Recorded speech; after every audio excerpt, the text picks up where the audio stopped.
My name is Heidi and I'm an endpoint assessor working for TQUK. I conduct endpoint assessments for team leader, supervisor and also the operation departmental manager apprenticeship standards. So a day in the life of an endpoint assessor, so no day is the same. They can be filled with planning meetings, conducting assessments, but then also writing up the assessments themselves.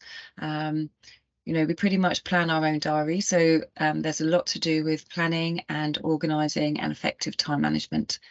So thank you very much. This is a small snippet of the day in the life of an endpoint assessor. So thank you.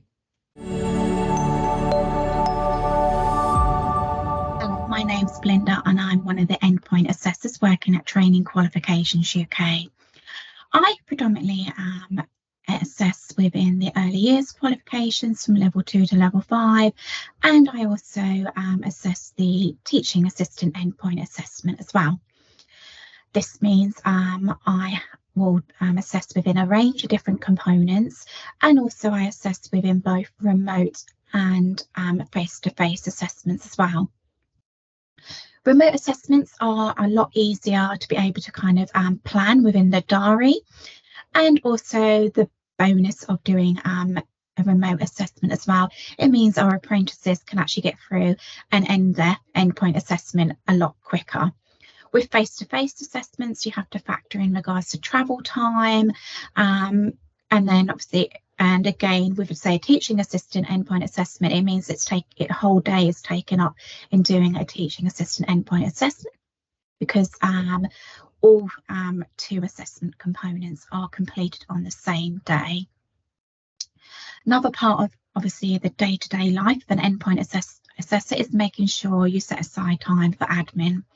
This is really important because obviously it allows us to make sure we're meeting strict deadlines for assessment records, and also as well it's to prevent holding up the completion of apprentices as well. It's making sure apprentices are processed as quickly as possible to allow them to receive their grades and their summative feedback as well.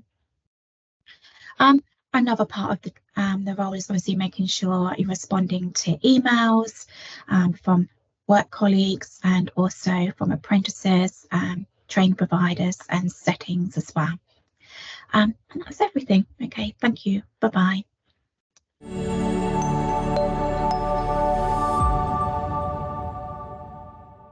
Hi everyone, my name is Sofia Barbayanis and I work as an early years endpoint assessor for Training Qualifications UK.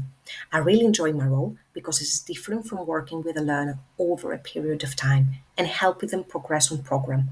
But there is something great about seeing the final product and hearing about a learner's journey to competence. For example, when you get a portfolio of a learner's work, you can see their skills and knowledge developing through various projects. Or during professional discussions, as a learner talks, they start to realize for themselves how much they have achieved. In fact, many learners have thanked all the assessors at Training Qualifications UK at the end of the professional discussion for putting them at ease, and we've had some lovely written feedback from apprentices too. Being part of a very skilled and determined team has allowed me methodically grow and improve my own work ethic so that all Training Qualifications UK values are followed and maintained in everything I do. Working with Training Qualifications UK has shown me another side of support for apprentices. In that, my knowledge, skills and behaviours can impact the way an apprentice views their endpoint assessment and their experience they take away from it. I try to approach each assessment professionally and impartially to allow them to achieve to the best of their ability. Another big factor to my role is that I work with an amazing team of people. Having a support system at Training Qualifications UK and being able to share our experience is very beneficial. Finally, I get to work alongside a team that strives to improve the quality of endpoint assessment every single day, a team that includes every assessor, lead endpoint assessor and managers.